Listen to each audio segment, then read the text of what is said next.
Radio Kiredu Kadinye. Faka Dinya Kakuma Kadinye, Nombo Kumala, Kono, Kakuma Kadi, Kakuma Kadinye, Besen Kumala. Kabarakani. Kabarakani, Allah Sagasago.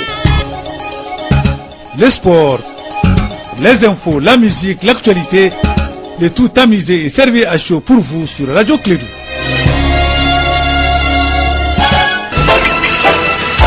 Radio Clédou, le journal avec Sotelma Malitaire. Mesdames et messieurs, fidèles auditeurs, en une condition de Clédou et ceux qui arrivent pour la première fois, bonjour à vous tous, bienvenue, très heureux de vous retrouver. Nous vous souhaitons une longue vie, un très bon moral, un bon courage, une bonne journée, un très bon travail et une très bonne santé maintenant avec de très bonnes oreilles pour nous écouter. Voici le journal de Clédou, première édition de la matinale. Une proposition de Bakary Sekoussi. C'est Bakary, bonjour et bienvenue. Nous sommes à la veille du 22 septembre 2017. Oui, 22 septembre 2017, 22 septembre 1960. Notre pays a pratiquement 57 ans. On en parlera donc dans une émission spéciale demain, Inch'Allah. Mais en attendant, voici le titre de cette édition. Le 22 septembre 2017 sera fêté à Kidal par le gouverneur de la région avec certains responsables de l'État malien, le gouverneur qui a signé son retour définitif. Donc c'était avant-hier. Vous allez l'attendre dans ce journal. Il s'agit donc de Sidi Mohamed Ag Ishrak. Donc il est interrogé par Kassima Traoré. Et sur un autre plan, le collectif des régions non opérationnelles CRNOP, après la marche de dimanche, décide de ne participer aux élections, de ne pas participer aux élections locales et régionales tant que les nouvelles régions donc ne sont pas reconnues par l'État. On en parlera également. Et puis le procès en appel du correspondant de RFI à Naoussa, Ahmed Abba au Cameroun, s'ouvre aujourd'hui 21 septembre à Yaoundé, plus précisément. Cela fait plus de 2 ans que le journaliste est emprisonné au Cameroun. On en parlera. Et puis dans la page sport, rien ne va pour le Real Madrid. Hier encore, le Real est tombé, occupe actuellement la 7e place de la Liga. On en parlera dans la rubrique sport à partir de 7h45. C'est le titre de ce journal. Le développement dans un instant avec Bakary Cissé.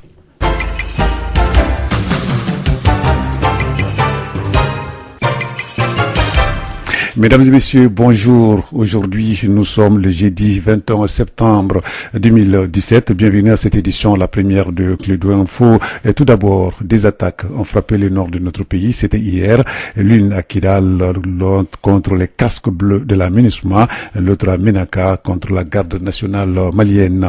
Un convoi de la garde nationale est tombé dans une embuscade à une 50aine de kilomètres de Ménaka sur la route d'Assongo. C'était hier au matin. Un véhicule militaire a disparu et un soldat malien a été tué, un autre blessé. Plutôt dans la matinée, vers 5h30 du matin, hier, une dizaine d'obus se sont abattus sur le camp de la MINUSMA, de la mission des Nations Unies, MINUSMA à Kidal, provoquant d'importants dégâts matériels. Dans les mêmes temps, des postes avancés des casques bleus situés aux abords de la ville ont été attaqués par des hommes armés à bord des pick-up. Un casque bleu a été blessé. Les assaillants ont pu prendre la fuite. Selon nos informations, aucune des deux attaques n'a été revendiquée pour le moment. Nous allons rester donc dans la localité pour dire que le gouverneur de Kidal, qui a signé son retour de façon définitive, va célébrer la fête du 22 septembre sur place à Kidal avec certains représentants de l'État. Sidi Mohamed Ag Ishrak nous en parle. Il est joint au téléphone par Kassim Traoré. Oui, c'est un retour définitif, comme je l'avais promis la dernière fois. Donc, effectivement, je viens vraiment m'installer définitivement à Kidal et j'espère que dans les prochains jours, le reste de l'administration va suivre progressivement. Non, le gouvernorat n'est pas prêt à accueillir,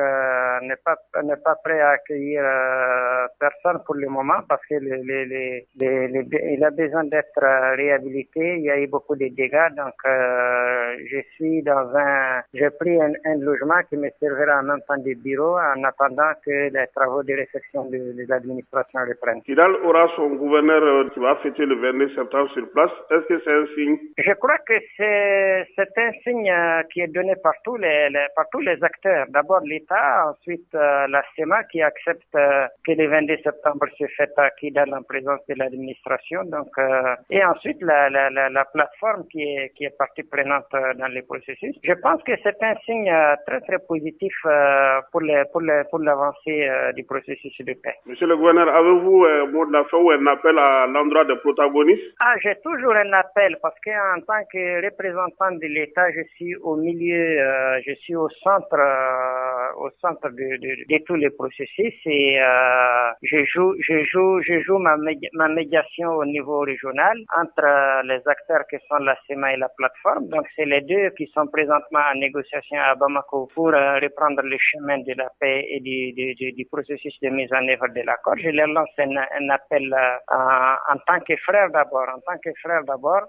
Je leur lance un appel pour que vraiment ils mettent les intérêts des populations locales au-dessus des intérêts individuels, au-dessus des intérêts particuliers. Voilà, donc là c'était le gouverneur de la région de Kidal, Sidi Mohamed Ag Isharash, Jean au téléphone par Kassim Traoré. Vous avez compris donc l'essentiel de message. Le 22 septembre sera donc bel et bien fêté à Kidal demain par le gouverneur de la région en présence de certains responsables de l'État malien. Nous allons rester toujours dans le nord, cette fois-ci vers Bandiangara, pour parler du collectif des régions non opérationnelles, CRNOP. Ce collectif qui a marché le dimanche 17 septembre dernier dans la nouvelle région de Bandiangara pour dénoncer les mépris du chef de l'État et de son gouvernement depuis son élection en septembre 2013. Il dénonce la violation de la loi numéro 22017 du 2 mars 2012 portant création de 11 nouvelles régions en République du Mali. Le collectif a ainsi décidé de ne pas participer aux élections locales et régionales tant que les nouvelles régions ne seront pas opérationnelles. C'est ce que nous dit Kassim Traoré. La cité de Nangabanu Temeli a ouvert ses portes aux membres du collectif des régions non opérationnelles pour une série d'activités. Hussein Issaï, maire de la commune urbaine de Bandiangara. Nous vous recevons ici à bras ouverts. Vous avez marché pour une cause. Si vous nous avez trouvés ici, ça veut dire que votre cause a été entendue. Nous servirons de croix de transmission.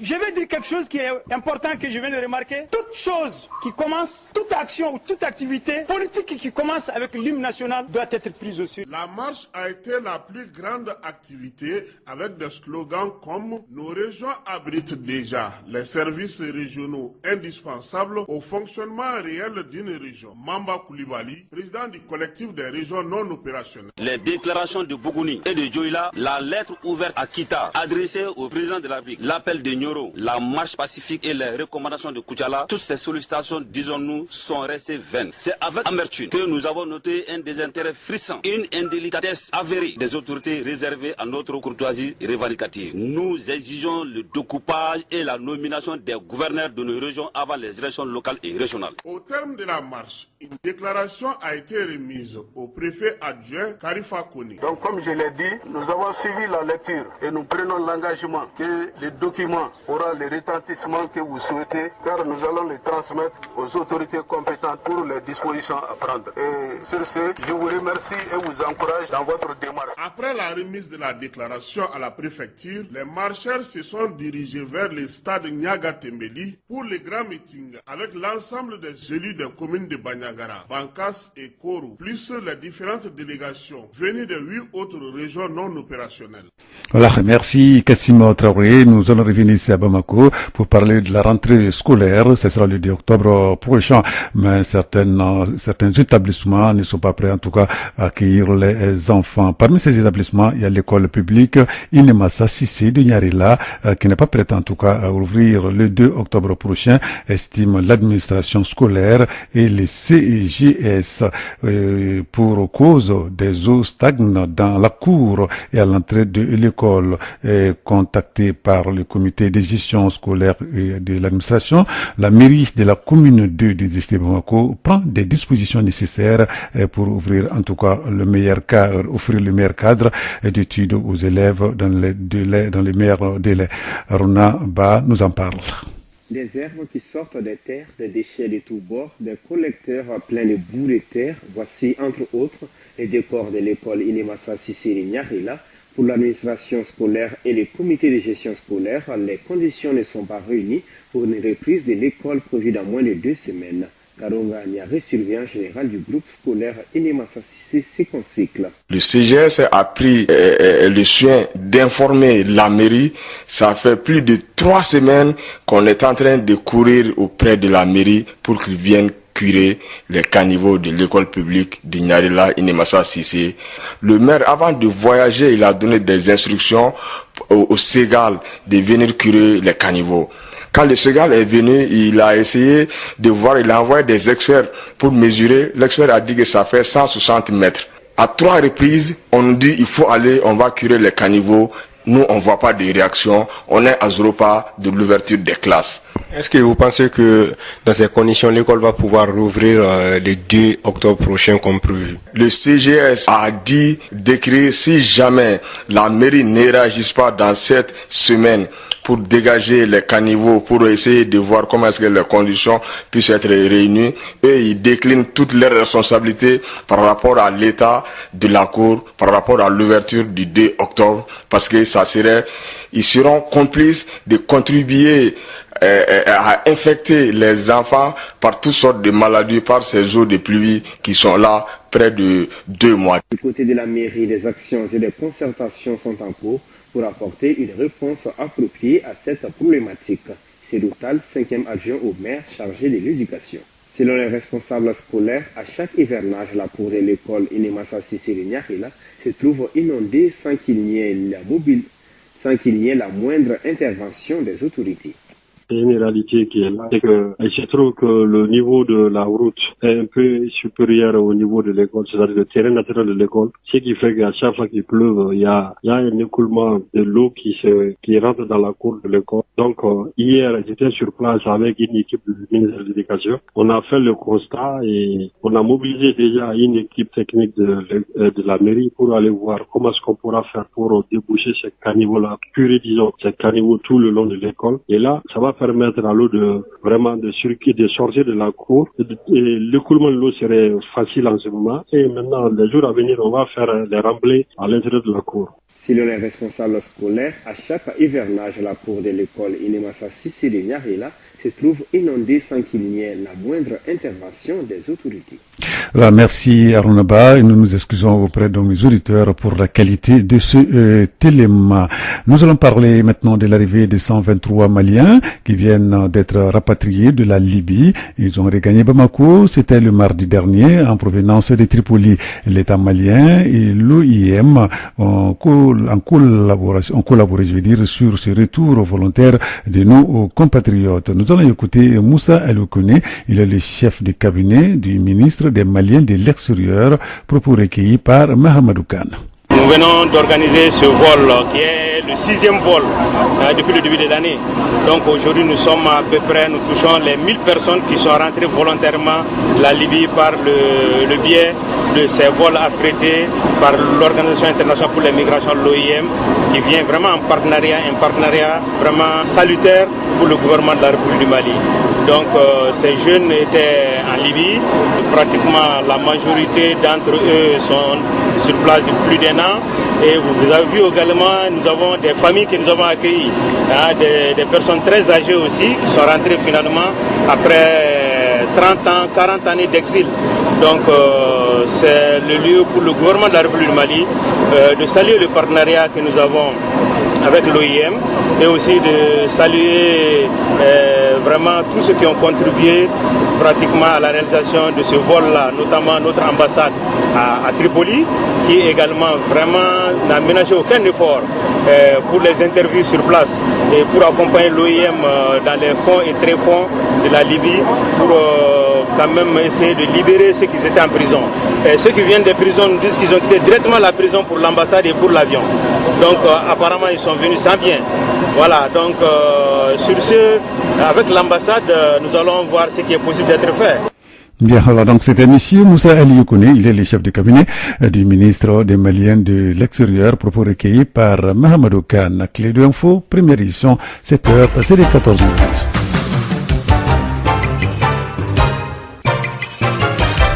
Et bannir l'arme nucléaire, c'est l'objet de la ceinture d'un traité symbolique qui doit être paraphé par une cinquantaine de pays et pour son entrée en vigueur. Voilà, donc là, c'est à l'issue des travaux de l'Assemblée générale des Nations Unies. Oumou Traoré nous donne des précisions. Ces pays signataires, le Brésil en tête, ont lancé ce mercredi la signature d'un traité interdisant l'utilisation de l'arme atomique à la portée symbolique en raison du rejet du texte par les grandes puissances nucléaires. Le président brésilien Michel Temer a été le premier à signer ce texte, élaboré en quelques mois et qui sera adopté en juillet par 122 pays. Il entrera en vigueur dès lors qu'il aura été ratifié par 50 autres pays. Les États-Unis, la France et le Royaume-Uni, membres permanents du Conseil de sécurité des Nations Unies, ont à plusieurs reprises critiqué l'initiative ces derniers mois, citant la crise nord-coréenne en exemple d'un contexte sécuritaire qui rendait l'arme atomique indispensable. Pour le moment, aucune des 9 puissances nucléaires, dont les États-Unis, la Russie, la Chine, l'Inde, le Pakistan, l'Israël, la France, le Royaume-Uni et la Corée du Nord, n'a prévu de s'engager dans le processus. Les pays de l'OTAN sont aussi restés à l'écart, ainsi que le Japon, seul pays à avoir subi en 1945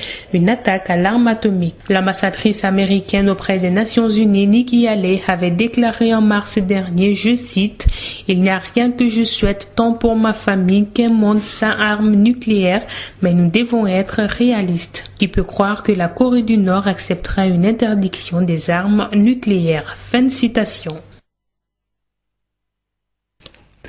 Voilà, donc là, c'était Mou Dameli qui analysait donc cette situation. Il s'agit donc de bannir l'arme nucléaire. Ce qui va nous conduire à l'actualité internationale. Le procès en appel du correspondant des RFI en Oussa, Ahmed Abbas, pour ce jeudi 21 septembre à Yaoundé, au Cameroun. Cela fait plus de 2 ans que notre confrère est emprisonné au Cameroun. D'abord accusé d'apologie du terrorisme, il a été acquitté de cette charge lors de son premier procès, mais néanmoins condamné pour pour non dénonciation et blanchiment de produits d'un acte terroriste. Dans ce pays, le ministre de la Communication, porte-parole du gouvernement, a réagi hier au rapport accablant du comité de protection des journalistes dans ce pays sur la liberté de la presse. Issa Chourouma Bakari nie ces accusations et assure que la liberté de presse est totale, mais rappelle que le pays est en guerre. Je cite, nous sommes en état de guerre et tous les États du monde qui sont en état de guerre ont des lois antiterroristes. En cela, le Cameroun n'invente pas. En France, vous le savez, les lois avec la France avait donc les lois antiterroristes. Aux États-Unis, vous avez également des lois antiterroristes. Donc, on précise les ministres de la Communication et porte-parole du Cameroun. La Libye était au menu des discussions d'une réunion de haut niveau en marge de l'Assemblée générale de l'ONU hier mercredi. L'envoyé spécial des Nations Unies, Ghazon Salamé, a présenté sa feuille de route pour aboutir à des élections crédibles et à une vraie alternance politique dans ce pays.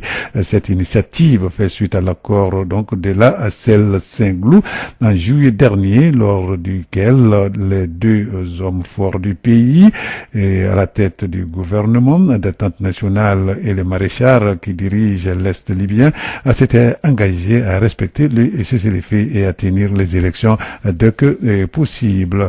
Donald Trump a pris sa décision concernant l'accord sur le nucléaire iranien, a déclaré le président américain. C'était hier, 20 septembre, sans donner plus de précisions. Une annonce qui intervient après une passe d'armes entre les chefs de la Mission Blanche et le président iranien.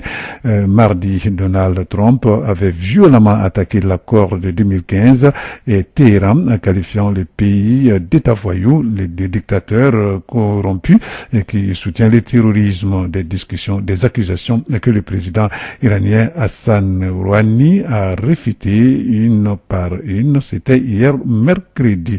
La mobilisation sociale continue en France. Aujourd'hui a lieu la deuxième journée de manifestation contre la réforme du Code de travail. Emmanuel Macron est de retour dans l'Hexagone après avoir réaffirmé à New York sa détermination. C'est en répondant à une interview sur la chaîne américaine CNN qu'Emmanuel Macron a semblé en tout cas mettre de l'huile sur le feu. Il dit, je cite, « Je crois dans la démocratie, mais la démocratie n'est pas dans la rue. Je respecte ceux qui manifestent, mais je respecte aussi les électeurs français et ils vont voter pour le changement, a-t-il déclaré. Voilà, donc c'est tout pour cette édition, la première des Clés de Info. Avant de nous séparer, voici la situation du temps dans notre pays. La prévision météorologique du 20 au 21, la situation synoptique générale. Les ciels sérapés nuagés à nuagés sur l'ensemble du pays. Les vents seront de direction sud-ouest d'intensité faible à modérée sur l'ensemble du pays, excepté les régions de Taoudéni et Kidal et les parties nord de celles de Tombouctou, Gao et Menaka et seront de composantes nord-est. La visibilité sera légèrement réduite par la poussière en suspension dans les régions de Tombouctou, Taoudéni, Kidal, Gao et Menaka et bonne sur le reste du pays. Des orages isolés associés de pluie se manifesteront en fin d'après-midi et la nuit dans les régions de Sikasso, Tombouctou, Gao, Menaka et les parties sud de celles de Ségou et Mopti. Les températures seront stationnaires sur l'ensemble du pays. À Bamako et environ, les ciels sérapés nuagés avec un vent des directions sud-ouest d'intensité faible à modérée. La visibilité sera bonne. Les températures maximales et minimales prévues pour la journée d'aujourd'hui sont respectivement de 32 degrés et de 24 degrés. Le soleil s'est levé à 6h19 et le soleil va se coucher aujourd'hui à 18h32. Voilà, c'est tout. Il est exactement 7h passées de 21 minutes dans notre studio. Merci de l'avoir suivi. Présentation Bakary Sissé. Abdoulaye Andan était là pour la mise en onde. Vous allez retrouver Mariam Kouyaté à 13h pour la seconde session d'information de Clé de Info. D'ici là, restez avec nous. Les formations continuent sur notre antenne. Radio Clédou, le journal avec Sotelma Malitaire. Le dormeur doit se réveiller. Se réveiller.